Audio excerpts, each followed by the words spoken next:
Turns out the Orbea story is pretty cool. When I did the unboxing video of this Orbea Occam, I dropped a comment down below asking if you wanted to hear the story of Orbea bikes. And that's because, you know, I'm from the United States. I even lived in Spain for a year. I know very little about this Spanish brand. A lot of you were curious about the story. Turns out the Orbea story is pretty cool. This video is made possible thanks to the support of Jensen USA. Jensen is an online retailer and has a ton of Orbea bicycles in stock. Hit the link below in the YouTube description to see which models Jensen has available, and any purchases from those below links will directly help support my channel as well. So Orbea, as we know it today, actually started in 1840. But it would be a full 90 years until they made their first bicycle. It's actually kind of important that we step back a little bit and look at some global historical context. So Orbea is a Spanish brand based in the Basque country, Eibar, up between Bilbao and Pamplona in the northeastern part of Spain. The Spanish Empire was massive. It covered North America, South America, parts of Asia, Africa, and of course, the Iberian Peninsula. So Spain is this huge international superpower, one of the biggest empires of all time. What does this have to do with bikes? Hold on, we'll get there. Orbea's first line of products was actually handguns in particular. The Eibar region of Spain was known for gun manufacturing, and at one point there were something like 8 pretty high-end gun brands in Eibar. Los tres hermanos Orbea, the 3 Orbea brothers, would come together in 1840 to start Orbea. Juan Manuel Orbea was the oldest, Mateo Orbea was in the middle, and Casimiro Orbea was the youngest. In 1860, the factory had already grown to 60 employees, and the company's key product was a high-end revolver, which held its own patents in Spain and was fairly similar to some of the technologies used in the Smith & Wesson revolvers. In 1890, the company had implemented electricity into the manufacturing process with a hydroelectric system, and they were actually selling electricity back into the town as a side hustle.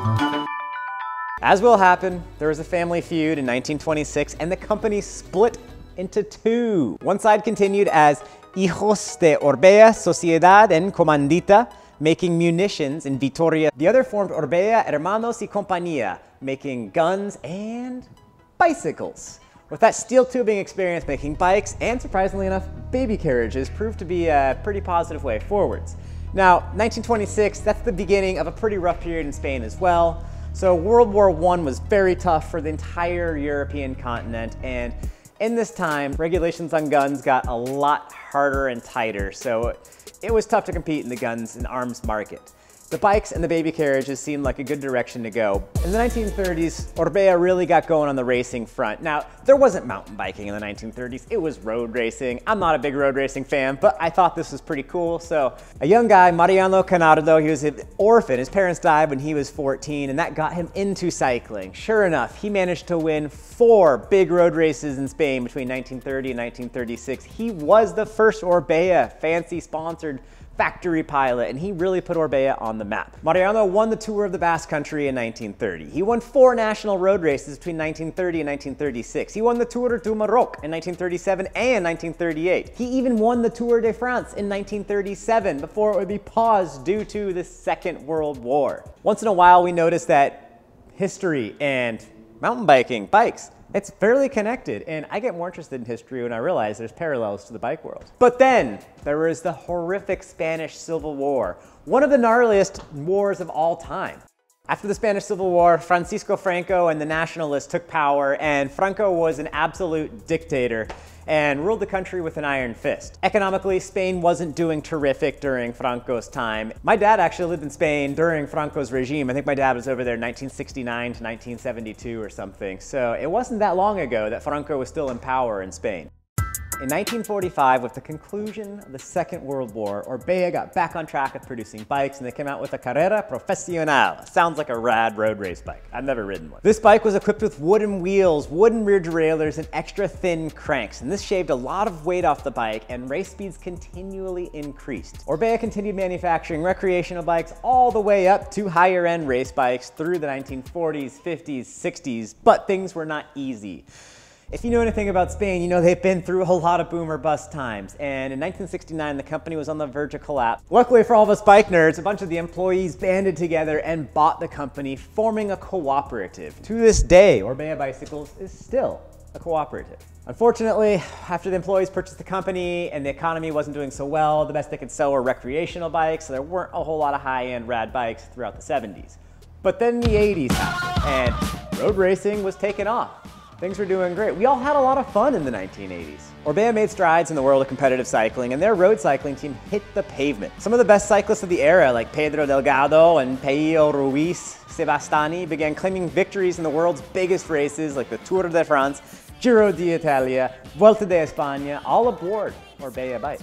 In 1985, Orbea came out with a women's race team, one of the first in Spain. Then in 1989, Orbea made its first mountain bike.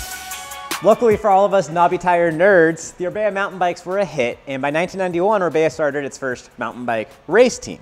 Of course, this was a cross-country team because downhill wasn't really a thing. By the early 2000s, Orbea was a pretty dominant mountain bike brand, and of course, they're much bigger in Spain and Europe than in North America. But in 2008, Julian Absalon won the Olympics on an Orbea. Later on, Catherine Pendrell, whom you all met in the Kamloops episode of the Local Loam series, you can check it out up here. She won a world championship riding an Orbea Ois while she was a part of the Luna Pro team, and their Orbea partnership was still going. Now she's on Specialized, but we're not talking about Specialized today. To put some numbers in all this, in 2013, Orbea was selling 65 million euros annually of bikes, with 70% of those sales happening in Spain. So it's easy for us completely outside of Spain to forget that there's still a massive market to be had in a country as big as Spain. Perhaps the most well-known Orbea mountain bike in North America would be the long travel Rallon. It's a pretty big enduro bike, and the current model has 160 millimeters of travel. I want to try one out. They look sweet. The Rallon first made its appearance in 2005. It's 130 millimeters of travel, adjustable all the way up to 170 mils. It used 26-inch wheels, and it had some pretty cool part spec as well. Now, the travel adjustability was operated by kind of like a seat binder quick release underneath the top tube there, and it was a linkage system driving the shock, so the bike probably rode half decent for the time. I imagine it's pretty similar to the Yeti ASX, which ironically enough, I brought with me when I was studying abroad in Spain in 2005, 2006. While I was studying and living in Spain, I saw bikes from a ton of manufacturers I hadn't heard of previously, including Orbea, Mondraker had just started out, MS Bikes was out, and there were a handful of other brands which I can't even remember to this day, but they were huge over in Spain. That 2005 Rallon would see minimal updates until around 2011, when there was a huge update to the Rallon platform. The Rallon's 2011 update was pretty cool and upped the travel all the way to 150 millimeters, and I saw some of these were spec'd to the Truvative Hammerschmidt. If you remember those, they were a two-speed crankset that used some planetary gears and some clever engineering. Now that 2011 redesign was pretty cool, but the 2013 redesign actually moved the needle pretty far into the modern territory. At this point, the geometry was quite modern. The bike used 27.5 wheels, it had a 66 head angle and a 75-degree seat tube angle. The frame is still aluminum, but those geometry numbers are still more modern than quite a few bikes that are available to this day. Hello, I'm Simon Andrew from Orbea Mirabel Enduro Crew. This 2013 update is also when Orbea started to use the concentric rear axle pivot design that they still use on the Rallon and the Ox. Now, I definitely was thinking, wait, isn't that Dave Weagle's patent? Isn't this infringing? Dave Weagle is a highly respected engineer. He's from Massachusetts in the United States. He designed the DW Link that tons of bikes use. He also designed the split pivot suspension, the Orion Link, and he's had a few other designs that other companies have used over the years that have all been really solid. However, Weagle and Trek were in a big legal battle about the split pivot versus ABP patent infringement, and ultimately Weagle lost that lawsuit.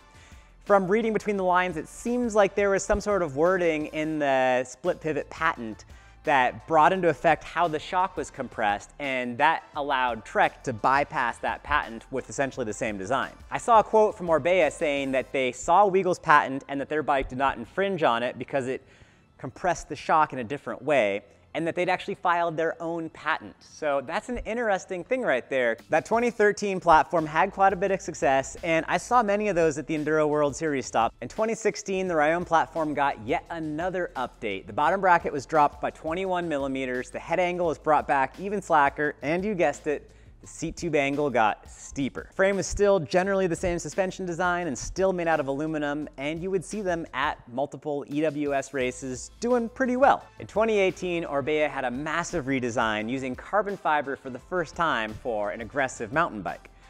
This version of the Rallon was made famous by Brian Kennedy of BKXC here on YouTube, and I remember seeing his first few videos about that bike. The Rallon at this time was pretty similar to the bike I was riding, the Ibis Ripmo, and they both came out at pretty similar times. That Rallon is very similar to the Rallon that's still available today. It uses a concentric rear axle pivot, just like the Occam that's behind me here. Frame is made out of carbon fiber, had an asymmetrical front triangle design with a brace around the shock that left the drive side open for adjustability. Once again, the geometry got yet more aggressive, including a slacker head angle and a steeper seat tube angle. Orbea has a massive lineup of bikes, and one of my best sponsors, Jensen USA, who sponsored this video, they're an online retailer here in North America, and they've got a great stock of Orbea bikes.